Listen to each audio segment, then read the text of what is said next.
मेरे प्रिय साथियों, एम्प्लॉयमेंट न्यूज़ एंड करंट में आपका स्वागत है।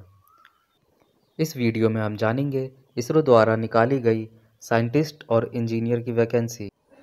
इसमें इसरो ने civil, electrical, refrigeration and air condition architecture यानी कि वास्तुकला की एससी लेवल की पोस्ट निकाली है। एससी मतलब उनका लेवल होता है एससी, फिर उसके बाद एसई, फिर उसके बाद एफ, जी, फिर outstanding.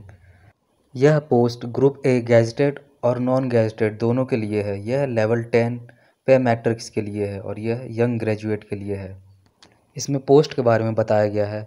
Scientist engineer SC, civil post है 39, अनरिजर्व्ड की है 16, ओबीसी की 11, एससी की 4, एसटी की 4, ईडब्ल्यूएस की 4 और पीडब्ल्यूडी की 1 है। इसमें जो एजुकेशन क्वालिफिकेशन मांगा गया है बीई या बीटेक होना चाहिए या इसके इक्विवेलेंट होना चाहिए और साथ में आपके 65% मार्क्स होना चाहिए और 6.84 अगर आप सीजीपीए हैं तो। इसमें अगली वैकेंसी है इलेक्ट्रिकल की। टोटल वैकेंसी है 14, अनरिजर्व्ड की 7, ओबीसी की 3, एससी की 3, ईडब्ल्यूएस की 1। इसमें आपके पास इलेक्ट्रिकल इंजीनियरिंग या फिर इलेक्ट्रिकल एंड इलेक्ट्रॉनिक्स की डिग्री होना चाहिए विद 65% मार्क्स और सीजीपीए है तो 6.84। इसमें अगली वैकेंसी है refrigeration and air conditioning. UR की है 2, ओबीसी की है 3, एससी की 3, ईडब्ल्यूएस की 1, पीडब्ल्यूडी की 1। इसमें भी बीटेक होना चाहिए या मैकेनिकल इंजीनियरिंग के इक्विवेलेंट होना चाहिए, जिसमें आपने अलाइड सब्जेक्ट चूज़ किया हो एसी और रेफ्रिजरेशन का या फिर कोर सब्जेक्ट चूज़ किया हो। इसमें अगली वैकेंसी है आर्किटेक्चर यानी कि वास्तुकला की। इसमें ओबीसी की 1 पोस्ट है। इसमें आपके पास आर्किटेक्चर की बैचलर डिग्री होनी चाहिए और साथ में रजिस्ट्रेशन होना चाहिए काउंसिल ऑफ आर्किटेक्चर का। इसमें अगली पोस्ट है सिविल की, जो अनरिजर्व्ड की है और इसमें 1 पोस्ट है। इसमें भी आपके पास बीटेक या इक्विवेलेंट होना चाहिए। उसके बाद अगली पोस्ट है scientist SC architecture autonomous body. Autonomous वाले जितने भी हैं वो नॉन गैजेटेड कैटेगरी में आएंगे। इसमें अनरिजर्व्ड की 1 पोस्ट है। इसमें आगे नोट दिया गया है जिन्होंने ग्रेजुएशन कंप्लीट कर लिया है या फिर जिनको 2022-23 में ग्रेजुएशन कंप्लीट करना है वो अप्लाई कर सकते हैं। फाइनल डिग्री है जो आपकी 31/8/2023 तक आ जानी चाहिए। इसमें आगे ड्यूअल या इंटीग्रेटेड डिग्री के बारे में बताया गया है। अगर आपने ड्यूअल डिग्री या इंटीग्रेटेड डिग्री हासिल की है तो उसमें जो आपके अंक है वो आप कैसे कैलकुलेट किए जाएंगे और अगर आपके सर्टिफिकेट में मार्क्स नहीं लिखे तो आपकी मार्कशीट का यूज़ किया जाएगा। इस प्रकार से इसके बारे में सूचनाएं दी गई हैं। जैसे आपकी यूनिवर्सिटी ने आपके सर्टिफिकेट या डिग्री में परसेंटेज और सीजीपीए दोनों दे रखा है तो कम से कम उसमें से एक इसरो के क्राइटेरिया के अनुरूप होना चाहिए, जैसे 65% मार्क्स और सीजीपीए है तो 6.84 नंबर। इसमें आगे एज के बारे में बताया गया है कि 24/5/2023 तक आपकी उम्र 28 वर्ष से ज़्यादा नहीं होनी चाहिए।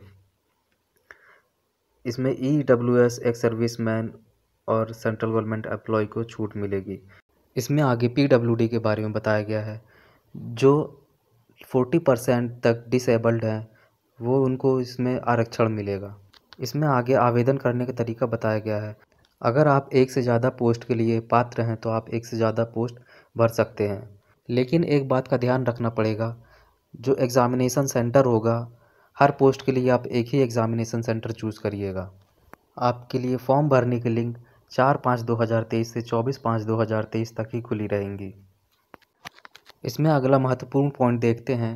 जिनके पास सरकारी नौकरी है, जो सरकारी नौकरी कर रहे हैं, तो उनको इंटरव्यू के समय no objection certificate NOC produce करना पड़ेगा। अब आगे आवेदन शुल्क देख लेते हैं। जो फ़ीस लगेगी वो 250 रुपये लगेगी और इसमें all women, SC, ST, ex serviceman, PWD के लिए छूट रहेगी, यानी कि उनको 250 रुपये पेमेंट नहीं करना पड़ेगा। यह सिर्फ जनरल और ओबीसी कैटेगरी के लिए है और यह पेमेंट आप ऑनलाइन और ऑफलाइन दोनों ही तरीके से कर सकते हैं। ऑनलाइन में आप net banking, debit card, credit card के थ्रू कर सकते हैं और ऑफलाइन जो मोड होगा उसमें आपको एक चालान दिया जाएगा और यह चालान सिर्फ 3 दिनों के लिए ही वैलिड रहेगा। और चालान जमा करने की अंतिम तिथि 26/5/2023 रहेगी। इसमें आगे महत्वपूर्ण पॉइंट बताया जा रहा है कि जब आप ऑनलाइन पेमेंट करेंगे तो कुछ समय के लिए बफरिंग होती है, उस समय आपको रिफ़्रेश और बैक बटन नहीं दबाना है और पेमेंट के 24 घंटे के बाद आप चेक कर सकते हैं और अपनी रसीद निकाल सकते हैं। और अगर आपने फॉर्म भर दिया है और पेमेंट नहीं की है, फिर आप बाद में भी पेमेंट कर सकते हैं। आप इसरो वेबसाइट पर जाकर पेमेंट ऑप्शन में जाकर फिर अपनी पेमेंट कर सकते हैं। अगला पॉइंट है, इसमें जो आपको सिग्नेचर और फ़ोटो अपलोड करना है वो जेपीईजी फॉर्मेट में होनी चाहिए और 50 KB से ज़्यादा नहीं होनी चाहिए। इसमें हम आगे चयन प्रक्रिया सिलेक्शन प्रोसेस देखेंगे। इसमें लिखित परीक्षा के सेंटर होंगे जो अहमदाबाद, बेंगलुरु, चेन्नई, देहरादून, गुवाहाटी, हैदराबाद, कोलकाता, लखनऊ, मुंबई, नई दिल्ली, तिरुवनंतपुरम होगा। और जो क्वेश्चन का पैटर्न होगा वो 120 मिनट की अवधि का होगा। 120 मिनट मिलेंगे आपको पेपर करने के लिए। इसमें 2 पार्ट होंगे, पार्ट ए और पार्ट बी। पार्ट ए में MCQ क्वेश्चन होंगे जिसमें टोटल 80 मल्टीपल चॉइस क्वेश्चन आएंगे और 75% क्वेश्चन कोर सब्जेक्ट में होगा और 25% क्वेश्चंस अलाइड एरिया टॉपिक्स पर होगा। इसमें एक सही क्वेश्चन पर 1 नंबर मिलेगा और एक गलत क्वेश्चन पर माइनस मार्किंग होगी, -1/3। इसके पार्ट बी में एप्टीट्यूड या फिर एबिलिटी टेस्ट होगा जिसमें 15 मल्टीपल चॉइस क्वेश्चन होंगे और टोटल 20 मार्क्स के होंगे जिसमें नेगेटिव मार्किंग नहीं होगी। इसके अंतर्गत numerical reasoning, logical reasoning, diagrammatic reasoning, abstract reasoning and deductive reasoning होगी। इंटरव्यू के लिए जो सिलेक्शन प्रोसीजर होगा वो 1:5 रेशियो में होगा। इसरो का जो क्वालिफाइंग क्राइटेरिया है वो है अनरिजर्व्ड कैटेगरी के लिए 50% पार्ट ए और पार्ट बी में होने चाहिए रिटन टेस्ट में। इंटरव्यू में 100 में से 50 नंबर आने चाहिए, टोटल एग्रीगेट 60% होना चाहिए। और रिजर्व्ड कैटेगरी के लिए 40% पार्ट ए और पार्ट बी में आना चाहिए, 100 में से 40 नंबर आने चाहिए, टोटल एग्रीगेट 50% होना चाहिए। साइंटिस्ट और इंजीनियर के जो पेमेंट और अलाउंसेस होंगे वो होंगे SC लेवल 10 बेसिक पे 56,100 रुपीज़ पर मंथ। इसमें DA, HRA, TA, LTC, house, canteen, medical, self के लिए और डिपेंड जो आपके ऊपर है जैसे मदर, फादर, आपकी वाइफ, बच्चे, उनके लिए भी फैसिलिटी दी जाएगी। इसके बाद जो लोग मेरिट लिस्ट में आ जाएंगे जिनको इंटरव्यू के लिए कॉल किया जाएगा उनको इंटरव्यू में आने के लिए ट्रैवल अलाउंस दिया जाएगा 2nd क्लास का। लेकिन जो लोग रिटन टेस्ट के लिए जाएंगे उनको कोई भी ट्रैवल अलाउंस या किराया नहीं दिया जाएगा। इसमें अगले पॉइंट में बताया जा रहा है कि आपका रिटन टेस्ट होने के बाद 3 दिन के अंदर आपकी आंसर की आ जाएगी और आंसर की आने के 5 दिन के अंदर आपको ऑब्जेक्शन रेस करने का मौका मिलेगा। और लास्ट में opening, closing and last date of payment fees दी गई है। इसमें अब आगे हम फॉर्म भरेंगे। सबसे पहले आपको अपना नाम, email address, gender, category, ex serviceman, PWD, फिर लास्ट में फादर नेम। उसके बाद आपको अपना फ़ोटो और सिग्नेचर अपलोड करना जो 50 KB से ज़्यादा नहीं होनी चाहिए। फिर आपको नेक्स्ट स्टेप की बटन दबाना होगा। फिर आपका अगला फॉर्म खुल जाएगा। इसमें आपको डेट ऑफ बर्थ, अपना एड्रेस, कॉन्टैक्ट और इमरजेंसी कॉन्टैक्ट नंबर और नियरेस्ट रेलवे स्टेशन डालना होगा। फिर इसके बाद आपको अपना एग्ज़ाम सेंटर चूज़ करना पड़ेगा। एग्ज़ाम सेंटर चूज़ करने के बाद आप अपनी इन्फॉर्मेशन यहाँ देख सकते हैं जो आपने एंटर की है।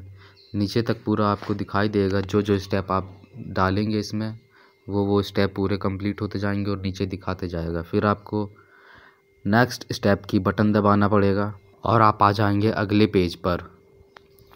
इसके बाद जो 3rd पेज है इसमें आपको अपनी डिग्री सेलेक्ट करनी पड़ेगी, आपको अपनी ब्रांच सेलेक्ट करनी पड़ेगी, आपका रिज़ल्ट डिक्लेयर्ड है या अवेटेड है उसको बताना पड़ेगा। इसके बाद आप नीचे स्क्रॉल डाउन करेंगे और नेक्स्ट स्टेप की बटन दबाएंगे। इसके बाद आपका 4th स्टेप खुल जाएगा। इसमें आपको अपने इंस्टीट्यूट का नाम डालना है और यूनिवर्सिटी सेलेक्ट करना है। यूनिवर्सिटी सेलेक्ट करने के बाद आपको फिर स्क्रॉल डाउन करना है। इसके बाद आपको अपना सेमेस्टर चूज़ करना है, सेमेस्टर वाइज था या ईयर वाइज था। फिर आपको मार्क्स या CGPA था और फिर इसके बाद मंथ एंड ईयर ऑफ पास डालना है। फिर आपको अपनी रैंक सेलेक्ट करना है, फर्स्ट आए थे, सेकंड आए थे या थर्ड आए थे या फिर कुछ नहीं आते तो other than first, second, third. फिर इसके बाद आपको नेक्स्ट स्टेप की बटन दबाना है।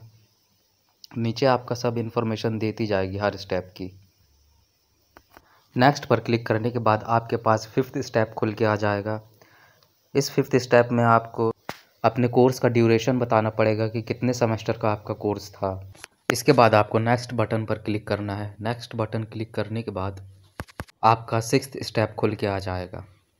इसमें आपको अपने इंजीनियरिंग के या फिर डिग्री के सेमेस्टर वाइज मार्क्स एंटर करने होंगे। नीचे फिर 12th क्लास आपने कहाँ से की, ईयर कौन सा था और परसेंट कितने थे। फिर उसके बाद 10th आपने कहाँ से किया और परसेंट कितने थे। फिर नेक्स्ट पर क्लिक करने के बाद आपका एप्लीकेशन फॉर्म जनरेट हो जाएगा। इसमें आप सारी डिटेल चेक करेंगे। फिर डिटेल चेक करने के बाद आप लास्ट में सबमिट करेंगे। यह आपका 7th स्टेप होगा। फिर इसके बाद 8th स्टेप जो होगा उसमें आपको पेमेंट करनी पड़ेगी 250 रुपीज़। यह आप ऑनलाइन ऑफलाइन दोनों के द्वारा कर सकते हैं। ऑफलाइन पेमेंट के लिए आपको SBI का चालान जनरेट करना पड़ेगा। यहाँ नीचे आपको मेक पेमेंट की बटन दिख रही होगी, इसमें जाकर आप पेमेंट कर सकते हैं।